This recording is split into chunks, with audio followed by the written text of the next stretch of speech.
6화 엔딩은 견우가 봉수로 빙의하며 충격적인 엔딩을 맞이했는데요. 성아는 진웅이 위험에 처한 사실을 알고 수업 중 그를 구하기 위해 폐가로 달려왔습니다. 하지만 폐가에 들어가는 자는 누구를 막론하고 살아 돌아올 수 없는데요. 아무리 용한무당인 성아라 할지라도 두려움이 앞설 수밖에 없는 상황이죠.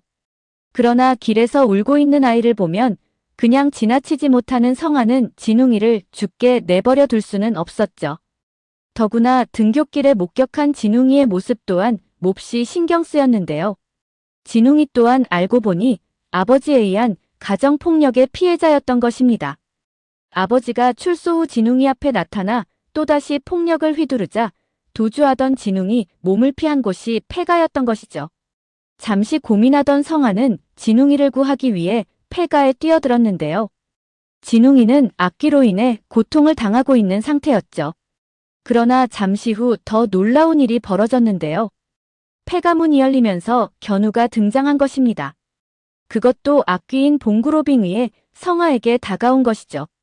당황한 성아는 이내 정신을 차리고 봉수를 달래기 시작했는데요.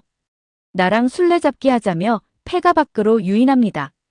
이렇게 진웅은 성아 덕분에 구사일생으로 살아나게 되는데요. 이 일로 인해 성아가 무당인 걸 알게 되죠. 목숨까지 빚진 진웅이 새로운 반전 모습을 보여주지 않을까 싶은데요. 성아의 팬이 되어 견우를 지키는데 함께 동참하지 않을까 싶습니다. 7화 예고에서 추영우의 1인 2역이 시작되는 듯 보이는데요.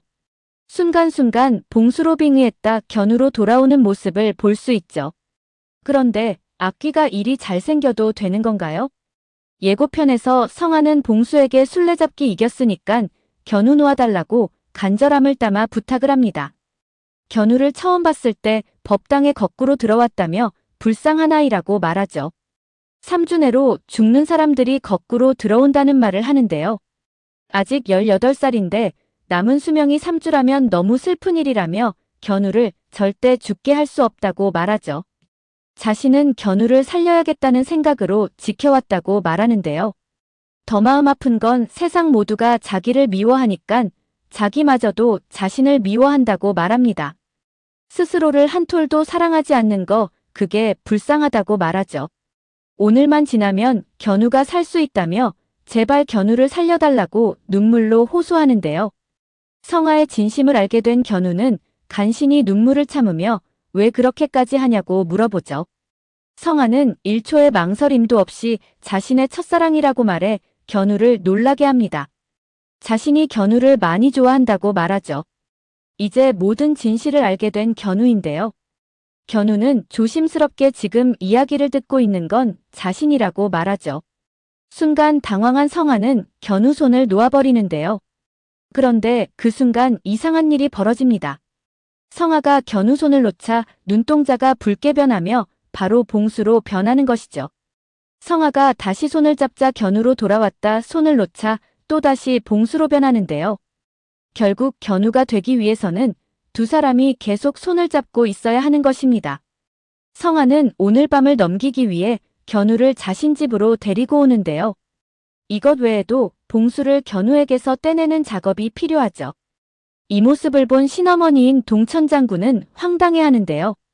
하지만 성아가 견우를 얼마나 좋아하는지 알기에 악귀 퇴치를 도와주는 것으로 보입니다. 그렇다면 악귀 봉수는 누구일까요? 봉수는 폐가에 진을 치고 살고 있는 악귀인데요. 철거하러 들어갔던 인력들은 하나도 남김없이 광증을 일으키거나 돌연사로 사망했죠. 폐가와 관련해 죽은 자만 수십 명에 이르죠. 이 모든 것이 다 봉수 악귀 짓이었던 것입니다. 이런 악귀의 사악함을 알아본 무당염화가 자신의 몸주신으로 받기 위해 악귀에게 공을 들이고 있었는데요. 비록 악신이지만 신의 반열에 오르는 것이니 더 많은 악행을 저지를 수 있기 때문이죠. 악귀는 염화의 제안을 받아들였는데요. 염화는 악신이 더 빨리 되기 위해 폐가에 들어오는 모든 이에게 악귀의 저주에 걸리는 주술을 시행했던 것입니다. 원래도 위험했던 봉수동 폐가는 이제 용한무당도 함부로 발을 디딜 수 없는 마의 구역이 되고 만 것이죠. 그런 악귀에게도 처음으로 죽이고 싶지 않는 단 한 사람이 등장했는데요. 바로 천지선녀 무당 성아였던 것입니다. 성아는 우연히 만난 염화와 꽃등을 들고 함께 춤을 췄었는데요. 이때 성아의 모습에 악귀도 반한 것이죠. 성아를 더 가까이에서 지켜보고 싶었던 악귀봉수는 견우 몸에 들어가 지켜보는 것을 선택한 것입니다. 그런데 문제는 염화일 텐데요. 몸주신을 위해 정성을 다했던 염화였는데 견우에게 빼앗긴 것이죠.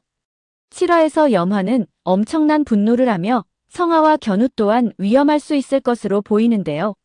신엄마인 동천장군은 두 번 다시 같은 실수를 반복하지 않기 위해 성아를 보호하는 선택을 하죠. 결국 염화와 동천장군의 대결로 이어지게 되지 않을까 싶습니다. 이미 6화에서 동천장군은 점점 더한 악귀로 변해가는 염화를 죽이기 위해 위험을 감수하면서까지 살을 날렸는데요. 이로 인해 현재 염화는 힘이 빠져 있는 상태입니다. 7화에서 견우와 봉수가 선보일 연기가 무척 기대되는데요. 친구들도 갑작스럽게 변한 견우 모습에 무척이나 당황하지 않을까 싶습니다. 예고편에서 보면 두 사람은 정반대의 성향을 보이기 때문이죠. 어쩌면 이런 생각도 해보게 되는데요. 견우가 처음부터 불운을 타고난 것이 아니라 누군가의 불운을 대신 가져가는 액바지가 된 것이 아닐까 하는 생각이 듭니다. 6화에서 견우 아버지가 등장했는데요. 그런데 현재 견우와 할머니가 살고 있는 집과는 너무나 대비되었죠. 할머니는 성아와 지호를 먹이기 위해 정육점에 들렀으나 주머니 사정이 넉넉치 않았는데요. 이를 눈치챈 지호가 자신은 비건이라고 말해 결국 잡채 등으로 상을 차렸습니다. 그런데 견우 집에 비해 아버지 집은 대저택에 가까울 정도로 부유했는데요. 게다가 염화도 그 집에서 함께 거주를 하고 있었죠. 할머니를 제외한 가족들은 나쁜 기운이 옮아온다며 견우와 스치는 것조차 거부했는데요. 어쩌면 이는 아버지의 불운을 견우에게 보내기 위한 작업을 어릴 때부터 한 것이 아닐까 싶습니다. 그것이 염화를 집에 두고 있는 이유가 아닐까 싶죠. 그리고 견우를 어린 시절부터 불운한 아이라며 가스라이팅을 해온 것으로 보이는데요. 그러다 보니 견우는 자신 스스로 불운한 아이라며 스스로를 세상과 단절시켜버린 것입니다. 할머니는 이 사실을 알고 어떻게든 견우를 지켜주고 도와주려 한 것이 아닐까 하는 생각이 들죠. 아버지의 행태를 보면 충분히 가능한 일이 아닐까 하는 생각이 듭니다. 사실 견우가 애군에서 벗어나는데 가장 큰 걸림돌은 그 누구도 아닌 바로 견우 자신인데요. 아마도 성화를 통해 자신은 따뜻하고 누군가에게 소중한 사람이라는 걸 알게 되지 않을까 싶습니다. 오늘 영상은 여기까지입니다. 구독, 좋아요는 언제나 제게 큰 힘이 됩니다.